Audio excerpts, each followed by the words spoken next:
Assalamualaikum warahmatullahi wabarakatuh. Perkenalkan, nama saya Sulistiawati, NIM A1C121013 dari kelas reguler C, Prodi Pendidikan Kimia, Fakultas Keguruan dan Ilmu Pendidikan Universitas Jambi. Video ini saya buat untuk memenuhi tugas ujian tengah semester Agama 2. Soal pertama, sebutkan rukun iman, Islam, dan ihsan. Rukun iman ada 6. Yang pertama, iman kepada Allah. Kedua, iman kepada malaikat-malaikat Allah. Ketiga, iman kepada kitab-kitab Allah. Keempat, iman kepada rasul-rasul Allah. Kelima, iman kepada hari kiamat. Dan keenam, iman kepada qada dan qadar. Rukun Islam ada 5. Yang pertama, mengucap kalimat syahadat. Yang kedua, sholat. Ketiga, puasa. Keempat, zakat. Kelima, naik haji bila mampu. Rukun ihsan ada 3. Yang pertama, beramal soleh. Yang kedua, makrifat. Ketiga, muraqabah. Nomor 2, bacakan sifat wajib dan mustahil bagi Allah dan Nabi. Yang pertama, sifat wajib bagi Allah. Sifat wajib bagi Allah ada 20, yaitu wujud, qidam, baqa, mukhalafatul hawadisi, qiyamuhu binafsihi, wahdaniyah, qudrat, iradat, ilmu hayan, sama' basur kalam, qadiran muridan, aliman hayan, sami'an basiran mutakaliman. Sifat mustahil bagi Allah Adam, hudus fana, mumasalatul hawadisi, ihtiyaju li ghairihi, ta'adud ajazun, karaha jahlun, mautun sumun, umyun, bukmun ajizan, karihan, jahilan, maitan, asama, amma, abakama. Kemudian sifat wajib bagi Nabi yaitu sidik, amanah, tablik, fatona. Sifat mustahil bagi Nabi yaitu hidib, hikmat, hianat, dan baladah. Bacakan bacaan sholat maid sampai akhir. Bacaan sholat maid yang pertama itu niat. Usholli ala hadhil maidati arba'a takbiratin fardhu kifayati ma'muman lillahi ta'ala. Takbir pertama, Bismillahirrahmanirrahim. Alhamdulillahi rabbil alamin. Ar-Rahmanir-Rahim. Maliki yaumiddin. Iyyaka na'budu wa iyyaka nasta'in. Ihdinas shiratal mustaqim. Shiratal ladzina an'amta 'alaihim ghairil maghdubi 'alaihim waladdallin. Amin. Takbir kedua, Allahumma sholli Sayyidina Muhammad wa ala ali Sayyidina Muhammad kama sholaita ala Sayyidina Ibrahim wa ala ali Sayyidina Ibrahim innaka hamidum majid. Allahumma barik ala Muhammadin wa ala ali Muhammadin kama barakta ala Sayyidina Ibrahim wa ala ali Sayyidina Ibrahim innaka hamidum majid. Takbir ketiga, Allahumma ghfir laha warhamha wa'afiha wa'fu anha. Takbir keempat, Allahumma la tahrimna ajraha wa la taqtinna ba'daha waghfir lana wa laha. Assalamualaikum warahmatullah. Assalamualaikum warahmatullah. Soal nomor 4, jelaskan apa itu akidah Ahlus Sunnah wal Jamaah. Akidah Ahlus Sunnah wal Jamaah merupakan aliran terbesar umat muslim di Indonesia, bahkan dunia.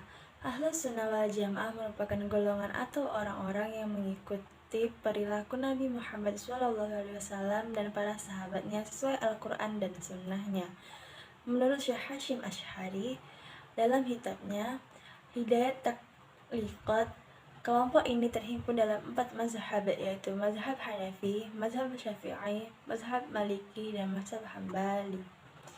Zubaydi dalam buku pendidikan Islam Risalah Ahlus Sunnah wal Jamaah An-Nahdliyah, kajian tradisi Islam Nusantara, paham akidah Ahlus Sunnah wal Jamaah mulai tersebar dan dikenal di seluruh dunia setelah 400 tahun hijrah Nabi Muhammad SAW. Lebih tepatnya, sesudah musyawarah besar umat Islam yang dipimpin oleh Imam Abi Hasan al-Asy'ari dan Abu Mansur al-Maturidi.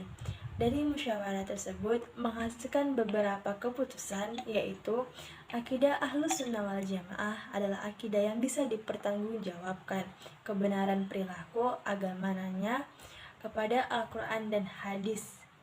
Ahlus Sunnah wal Jamaah merupakan pemahaman tentang akidah yang berpedoman pada sunnah Nabi Muhammad SAW dan para sahabatnya.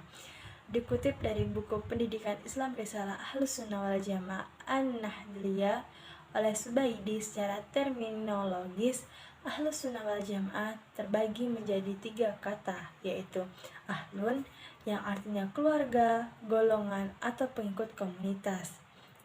Yang kedua, sunnah yang artinya segala sesuatu yang diajarkan oleh Rasulullah Muhammad SAW, yakni semua yang datang dari Nabi Muhammad SAW, baik berupa perbuatan, ucapan, dan pengakuan Nabi Muhammad SAW. Yang ketiga, al-jamaah, yang artinya apa yang telah disepakati oleh para sahabat Rasulullah SAW pada masanya Khulafaur Rasyidin, yakni Khalifah Abu Bakar radhiyallahu an, Umar bin Khattab radhiyallahu an, Utsman bin Affan radhiyallahu an, dan Ali bin Abi Thalib radhiyallahu an. Dari ketiga kata tersebut disimpulkan bahwa Ahlus Sunnah wal Jamaah adalah golongan yang mengikuti perilaku Nabi Muhammad SAW dan para sahabatnya pada zaman pemerintahan Khulafaur Rasyidin. Pertanyaan nomor 5. Jelaskan apa hubungan Islam dan ilmu pengetahuan. Islam memandang ilmu pengetahuan adalah suatu hal yang penting. Dalam mempelajari Al-Quran saja, kita patut memiliki ilmu pengetahuan. Jadi, kebenaran bisa dicapai dengan ilmu pengetahuan. Bahkan dalam Al-Quran, banyak kan umat Islam untuk berpikir. Berpikir erat hubungannya dengan ilmu pengetahuan. Bagaimana kita bisa membuktikan suatu kebenaran dengan menghubungkan ilmu pengetahuan kita dengan proses berpikir? Tentunya kita menjadikan akidah Islam sebagai landasan iptek bukan berarti bahwa ilmu astronomi, geologi, agronomi, dan seterusnya harus didasarkan pada ayat tertentu atau hadis tertentu. Kalaupun ada ayat atau hadis yang cocok dengan fakta sains, itu adalah bukti keluasan ilmu Allah yang meliputi segala sesuatu, bukan berarti Yang kelima, jelaskan apa hubungan Islam dan ilmu pengetahuan. Islam memandang ilmu pengetahuan adalah suatu hal yang penting. Dalam mempelajari Al-Quran saja, kita patut memiliki ilmu pengetahuan. Jadi, kebenaran bisa dicapai dengan ilmu pengetahuan. Bahkan dalam Al-Quran, banyak yang menganjurkan umat Islam untuk berpikir erat hubungannya dengan ilmu pengetahuan.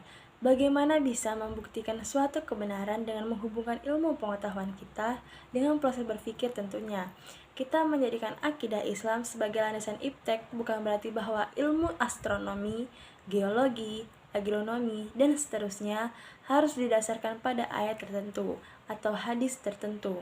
Kalaupun ada ayat atau hadis yang cocok dengan fakta sains, itu adalah bukti keluasan ilmu Allah yang meliputi segala sesuatu, bukan berarti konsep iptek harus bersumber pada ayat atau hadis tertentu. Misalnya saja, dalam astronomi ada ayat yang menjelaskan bahwa matahari sebagai pancaran cahaya dan panas, bahwa langit atau bahan alam semesta berasal dari asap atau gas, sedangkan galaksi-galaksi tercipta dari kondensasi atau pemekatan gas tersebut, dan sebagainya. Ada sekitar 750 ayat dalam Al-Quran yang menjelaskan seperti itu. Ayat-ayat ini menunjukkan betapa luasnya ilmu Allah sehingga meliputi segala sesuatu dan menjadi tolak ukur. Kesimpulan, iptek bukan berarti bahwa konsep iptek wajib didasarkan pada ayat-ayat tertentu. Yang dimaksud menjadikan akidah Islam sebagai landasan iptek bukanlah bahwa konsep iptek harus bersumber kepada Al-Quran dan Al-Hadis, tapi yang dimaksud bahwa iptek wajib bersandar pada Al-Quran dan Al-Hadis. Ringkasnya, Al-Quran dan Al-Hadis adalah standar atau miqyas iptek. Artinya, apapun konsep iptek yang dikembangkan harus sesuai dengan Al-Quran dan Al-Hadis dan tidak boleh bertentangan dengan Al-Quran dan Al-Hadis itu. Jika suatu konsep iptek bertentangan dengan Al-Quran dan Al-Hadis, maka konsep itu berarti harus ditolak. Demikianlah video yang dapat saya sampaikan. Lebih dan kurangnya saya mohon maaf. Saya akhiri. Wassalamualaikum warahmatullahi wabarakatuh.